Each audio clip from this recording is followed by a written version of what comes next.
അറാസ് ഫിറ്റ്നസിൻ്റെ self ഡിഫെൻസിൻ്റെ പുതിയൊരു technique പരിചയപ്പെടുത്തിക്കൊണ്ടുള്ള വീഡിയോയിലേക്ക് എല്ലാവർക്കും സ്വാഗതം. നമ്മളിന്ന് ചെയ്യാൻ പോകുന്നത്, നമ്മൾ നിലത്ത് കിടക്കുന്ന ഒരു സാഹചര്യത്തിൽ ആരെങ്കിലും ഒരു ഓപ്പണൻ്റ് നമ്മളെ മേലെ കയറി ഇരുന്നിട്ട് പൊതുവെ ഫേസിനൊക്കെ പഞ്ച് ചെയ്യാന്നുണ്ടെങ്കിൽ അല്ലെങ്കിൽ നമ്മളെ ഈ ഒരു ഏരിയ കഴുത്ത്, മുഖം, കണ്ണ്, മൂക്ക് ഈ ഒരു ഏരിയയിൽ അടി വരികയാണെന്നുണ്ടെങ്കിൽ അതിനെങ്ങനെ ഡീൽ ചെയ്യുക എന്നുള്ളതാണ്. അപ്പോൾ നമുക്ക് നോക്കിയോളൂ.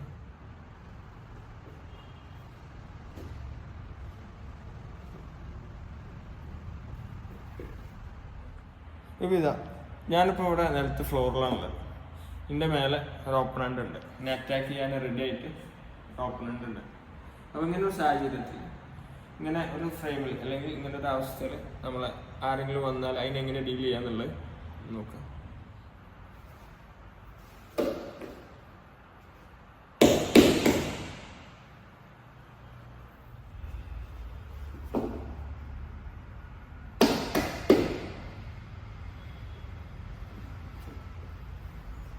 നമുക്ക് ഈ ടെക്നിക്ക് സ്ലോ ആയിട്ട് ചെയ്താൽ എങ്ങനെ ഉണ്ടാവണമെന്ന് നോക്കുക.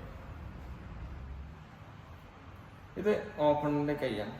ഇപ്പോൾ ഇങ്ങനെ വന്ന സാഹചര്യത്തിൽ ഇതിൻ്റെ മേലെയാണ് ഓപ്പണൻ്റ് ഇരിക്കുന്നത്. ഓക്കെ, അവൻ്റെ ബോഡിയുടെ വെയിറ്റ് കംപ്ലീറ്റ് ഇതിൻ്റെ മേലത്താണുള്ളത്. പ്ലസ് അതിൻ്റെ പുറമെ ഒരു അടി ഒരു പഞ്ച് നമ്മുടെ ഫേസിലേക്ക് വരികയാണ്. ഇങ്ങനത്തെ ഒരു സാഹചര്യത്തിൽ നമ്മുടെ ബോഡി സ്റ്റേബിളായിട്ട് നിൽക്കുന്നതിന് പകരം ഈ കൈ വരുന്ന അറ്റാക്ക് വരുന്ന അതേ സമയത്ത് എങ്ങോട്ടാണ് വരുന്നത് അതിൻ്റെ ഓപ്പോസിറ്റ് നമ്മൾ എന്ത് ചെയ്യാം, അതിൻ്റെ ഔട്ട് സൈഡിലേക്ക് ബോഡി കൊണ്ട് മൂവ് ചെയ്യാം. ഇൻസൈഡ് മൂവ് ചെയ്താൽ ഇതൊന്നും കൂടെ സുഖമാണ്, അടി പ്രോപ്പറായിട്ട് കിട്ടും. അപ്പോൾ ഏറ്റവും ബെസ്റ്റ് ഈ അറ്റാക്ക് നമ്മളെ കിട്ടാതിരിക്കാൻ ഏറ്റവും ബെസ്റ്റ് ഇൻസൈഡിനേക്കാൾ നല്ലത് ഈ സാഹചര്യത്തിൽ ഔട്ട് സൈഡ് മൂവ് ചെയ്യാം. ഇപ്പോൾ അറ്റാക്ക് വന്നു, അറ്റാക്ക് ചെയ്തതിന് ശേഷം നമ്മൾ ഫെയിൽ ചെയ്തു, ഔട്ട് സൈഡിലേക്ക് ഫെയിൽ ചെയ്തു. അതിന് ശേഷം നമുക്ക് രണ്ട് രീതിയിൽ ഓപ്പണറിനെ തിരിച്ച് ലോക്ക് ഇടാൻ പറ്റും. ഒന്ന്, ഈ ഫെയ്ഡ് ചെയ്തതിന് ശേഷം നമ്മൾ അങ്ങോട്ട് കയറിയിട്ട് വലത് കൈകൊണ്ട് ഓപ്പണന്റ് ഏത് കൈയാണോ അടിച്ചത് അതേ കൈ കൊണ്ട് തന്നെ നമ്മൾ കയറിയിട്ട് കഴുത്തിൽ പിടിച്ച് ഓപ്പണന്റിനെ ഇങ്ങോട്ട് താത്തുന്ന രീതി. ഓക്കെ, ഇങ്ങനെ താത്തുമ്പോൾ ഓപ്പണന്റിന് സ്വാഭാവികമായിട്ടും പെയിൻ വരും, ഓപ്പണന്റ് ആയിട്ട് എന്ത് ചെയ്യും, ടാപ്പ് വരും.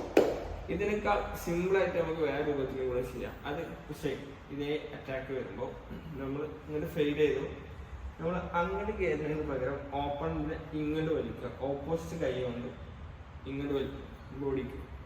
പിന്നെ ഈ കൈയിട്ട് ഇവിടെ ഓൾറെഡി ഈ ലോക്ക് ഇട്ടാൽ ഇവിടെ ഇത് പിടുത്തം വരാറുള്ളതാണ്. അപ്പോൾ ഇത് പിന്നീട് മാറ്റണ്ട, ഇത് ഇവിടെ തന്നെ സ്റ്റേബിളാക്കി വെക്കും. എന്നിട്ട് കൈ വെച്ചിക്കാണ്ട് നമുക്ക് എന്ത് ചെയ്യാം, ഈ ഓപ്പണിനെ ടൈറ്റ് ആക്കാൻ പറ്റും. ഇതിൻ്റെ ഔട്ട് സൈഡ് മൂവ് ചെയ്യണം. അപ്പോൾ നമ്മളെ കടന്നു കാണേണ്ട അറ്റാക്ക് പോയി, പിന്നെ നമ്മൾ ഫ്രീ ആണ്. ആളെ ഈ കൈ എൻഗേജ്ഡ് ആയതുകൊണ്ട് തന്നെ അയാൾ ഈ വരുന്ന അതിൽ നിന്ന് റിക്കവർ ആവാൻ ഫ്രാക്ഷൻ ഓഫ് സെക്കൻഡ്സിൽ നമ്മൾ എന്ത് ചെയ്യാം, ഓപ്പണൻ്റ് ഇപ്പോൾ വലത് കൈ കൊണ്ട് അറ്റാക്ക് ചെയ്തതുകൊണ്ട് നമുക്ക് വലത് കൈ കൊണ്ട് തന്നെ കയറിയിട്ട് ഓപ്പണൻറ്റിനെ പിടിക്കും, കഴുത്തിൽ പിടിക്കും, നേരെ എൻ്റെ ബോഡിയിലേക്ക് താത്തും. അപ്പോൾ അടിച്ച് കൈ, ഈ കൈ ഇപ്പോൾ ഇവിടെ ലോക്കാണ്, അതായത് എൻ്റെ കൈയിൻ്റെ ഉള്ളിലാണ്, കഴുത്ത് നമ്മൾ കയറി പിടിച്ചു. എന്നിട്ട് ഓപ്പോസിറ്റ് കൈ ഇതിൽ വെച്ചുകൊണ്ട് എന്ത് ചെയ്യാൻ പറ്റും, നമുക്ക് ടൈറ്റ് ആക്കാൻ പറ്റും. അപ്പോൾ ഓപ്പണറിന് കറക്റ്റ് ഈ ഷോൾഡറും നെക്കും കൈക്കും പാടെ കൂടി വരുന്നതിൻ്റെ ആ ഒരു പെയിൻ കിട്ടും. നമ്മളിവിടെ ടൈറ്റ് ആക്കി ഓക്കെ. ഇങ്ങനെ വരുമ്പോൾ ഓപ്പണൻ്റ് ഒന്നും ചെയ്യാൻ പറ്റില്ല എന്ന് മാത്രമല്ല, നമുക്ക് ഇതിപ്പോൾ അങ്ങനെ ലോക്ക് ഇട്ടും തന്നെ ആക്കിയതിന് ശേഷം ഓപ്പണൻ്റിൻ്റെ വേണമെങ്കിൽ എന്ത് ചെയ്യാം, ഒരു വർഷത്തിനൊക്കെ പറ്റും നമ്മളെ ബോഡിയിൽ നമുക്ക് ഓപ്പണൻ്റിൻ്റെ മേലെ കിടക്കാൻ പറ്റും. അപ്പോൾ ഇങ്ങനത്തെ ഒരു സാഹചര്യത്തിൽ ഇപ്പോൾ ഓപ്പണൻ്റ് പറഞ്ഞ മേലെ കിടന്ന് ഫസ്റ്റ്, അപ്പോൾ നമ്മൾ ആദ്യം അടി വന്നപ്പോൾ ഫസ്റ്റ് ഫെയ്ഡ് ചെയ്യുക ചെയ്യും, ഔട്ട് സൈഡ് ഫെയ്ഡ് ചെയ്യുക. അതിന് ശേഷം ഓപ്പണൻറ്റിനെ കയറി പിടിക്കുക. അതിന് ശേഷം എന്ത് ചെയ്യുക, ഓപ്പണൻറ്റിനെ ഒന്നല്ലെങ്കിൽ നമുക്ക് അതിൽ തന്നെ ആളെ ഔട്ടാക്കാൻ കഴിയും. മീൻസ് ബ്രീത്ത് ഔട്ട്, നെക്കിൻ്റെ എയർ സർക്കുലേഷൻ കട്ട് ചെയ്താൽ മുന്നേ വീഡിയോയിൽ നമ്മൾ പറഞ്ഞിരുന്നു, ഇത് കട്ട് ചെയ്താൽ ആളെ കുറച്ച് ടൈമിന് ഔട്ടാവും. ഈ ഷേപ്പ് ആയാലും പിന്നെ നമുക്ക് സുഖമായിട്ട് ആളെ എടുത്തിടാം. അല്ലെങ്കിൽ ഇതേ സമയത്ത് തന്നെ ലോക്ക് ഇടുന്ന അതേ സമയത്ത് തന്നെ ഓപ്പണൻറ്റിനെ ഒഴിവാക്കാൻ പറ്റും. അപ്പോൾ പുതിയൊരു ടെക്നിക്കും പുതിയൊരു വീഡിയോ ആയിട്ട് അടുത്തൊരു ഇതിൽ വീണ്ടും കാണാം. അതുവരെ ബൈ.